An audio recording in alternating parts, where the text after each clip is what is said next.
Hi there, hope you're doing all right. It's collective worship time. Hope you are having a great day so far. Where is Barry? Barry, come on, the children are waiting for us.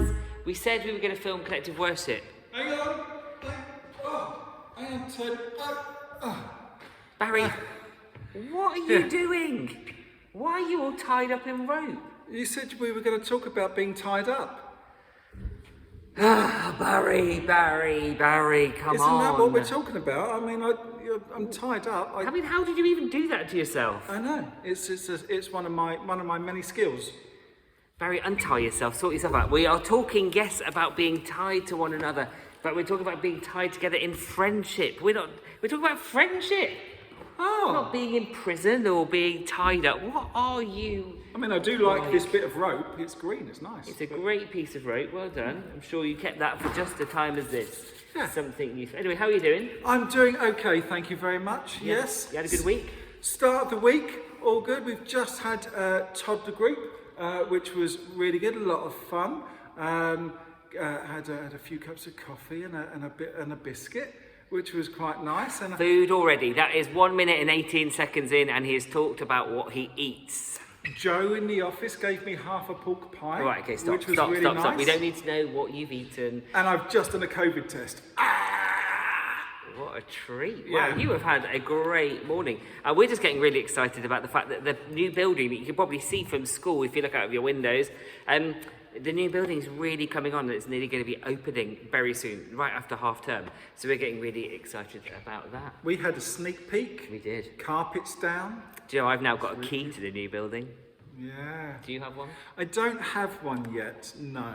I've got the key. Anyway, we are carrying on. Last week we talked about David and Jonathan, and we talked about friendship and the significance of having close friends being a really good thing, like a gift from God, having friends like that. Now, we're going to continue on talking about friends. And Barry, I mean, you weren't a million miles away, you know, when you bought a piece of rope, because when you look at a piece of rope with a knot in it, there are these sort of things that tie us together in friendships.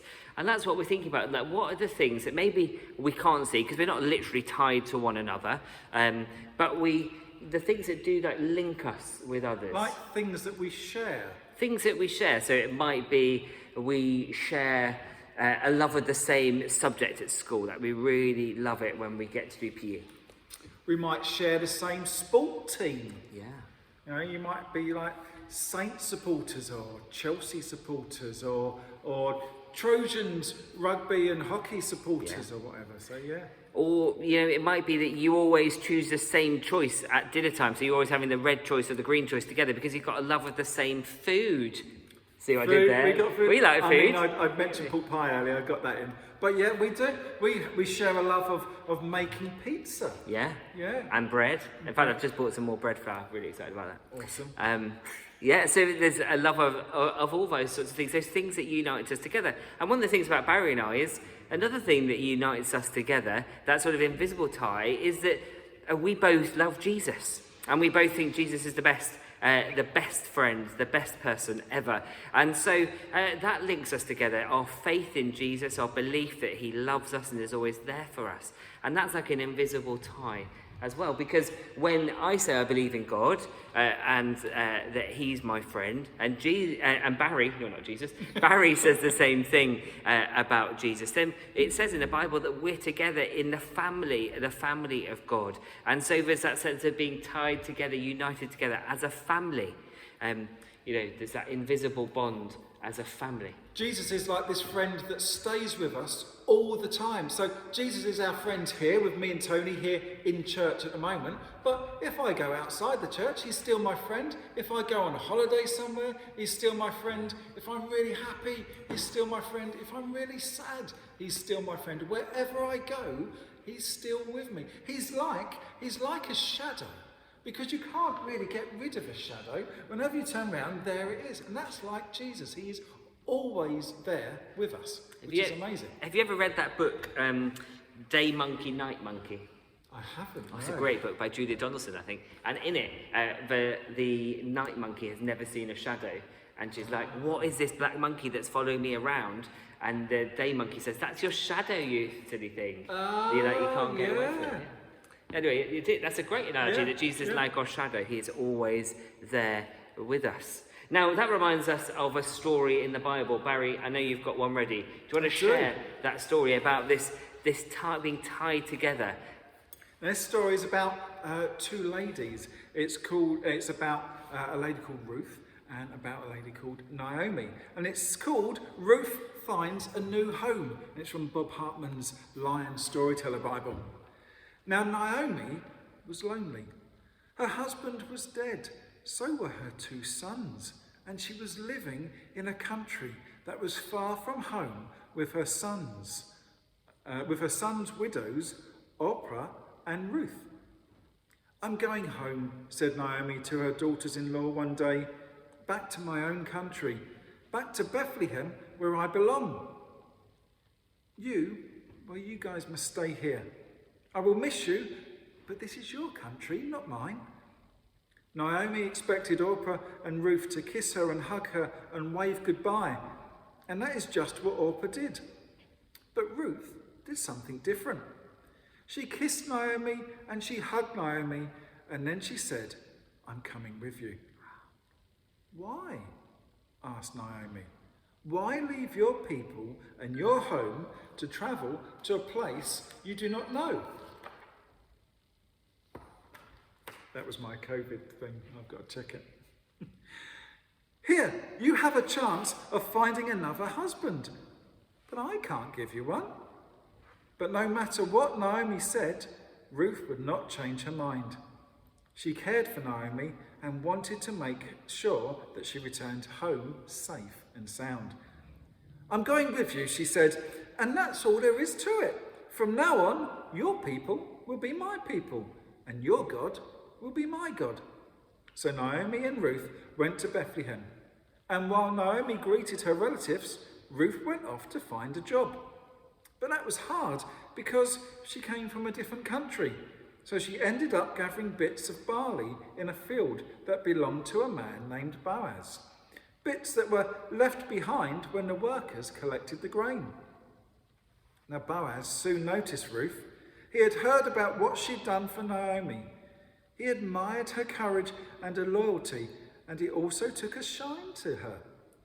And that is why the next day he told his workers that they should leave a bit more barley behind on purpose. Now Ruth would have more to take home with her. Ruth was delighted, and when she told Naomi what had happened, and when she showed Naomi all the barley she'd found, Naomi asked her who the field belonged to. A man named Boaz, said Ruth. And now Naomi was delighted too, because Boaz was one of her relatives. And in a flash, Naomi turned from mother-in-law to matchmaker. Put on your best dress, she told Ruth, and a little perfume too. You're going to visit Boaz tonight. And so Ruth did. And Boaz liked her so much that he immediately arranged to marry her.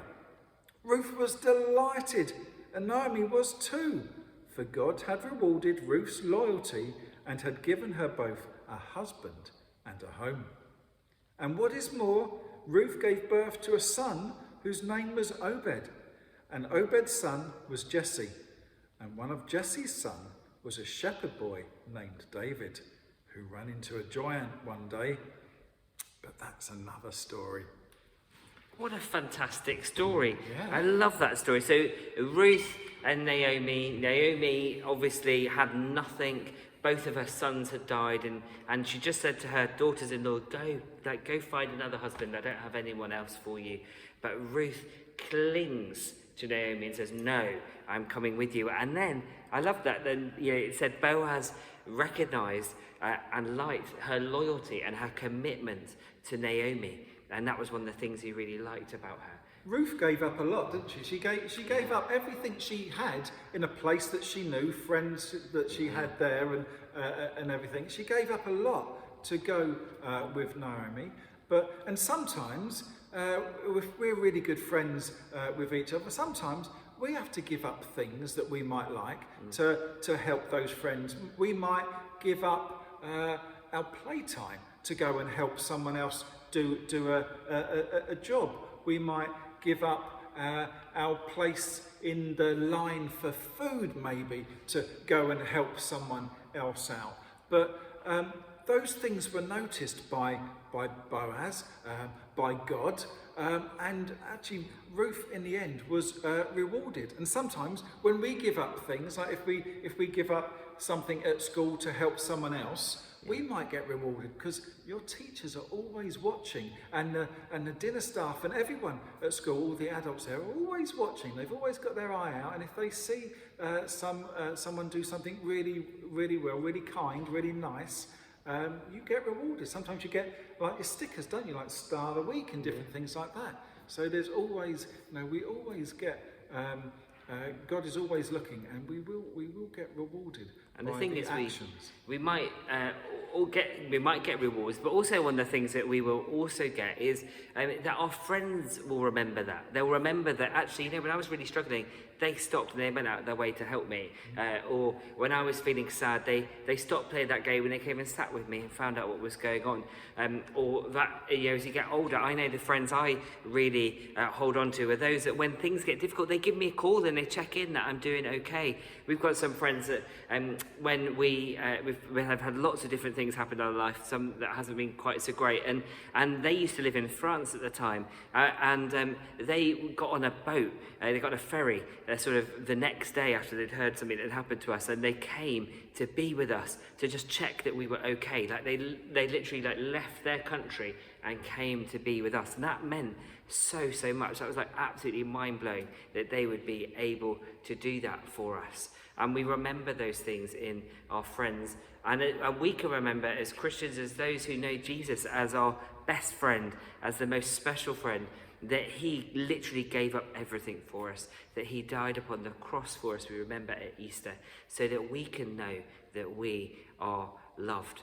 And so we have in friendships, we have all these invisible things that unite us together, those experiences, those times when people have really stepped up and helped us, those things that unite us, like the common things that we like the same colour or the same football team or whatever it might be. And most of all, as Christians, we have this invisible tie between us and God and between us and one another as we follow Jesus, who promises to always be there. Like Ruth said to Naomi, where you go, I will go. Jesus says exactly the same thing to us. Where we go, he goes with us. As Barry said, like that shadow that is always there with us, Jesus is always by our side. We might not recognize him all the time, but my prayer this week is that each one of us might recognize where Jesus is there with us as our friend who will never leave us. So I'm going to pray. Is that all right? And then we'll finish. So Jesus, thank you that you are the best friend, the one who promises to always be with us, to never leave us alone. We thank you for the example of Ruth in her willingness to go where Naomi went and to stick with her, even though it cost her greatly. Jesus, we thank you that you were willing to go to the cross for us and to die upon the cross for each one of us. Jesus, this week, may you help us to remember that you are close with us, you never leave us. And will you also help us to be the kind of friend that goes out of their way to help and to support and to love and to be generous towards other people, towards our friends and those we're still getting to know. May you help us to be that good friend that shows your model of friendship to the rest of the world. Amen. Amen. Take care. We'll see you soon. Barry, you need to pack this rope up. I do. But we'll see you soon. Bye, guys. Bye.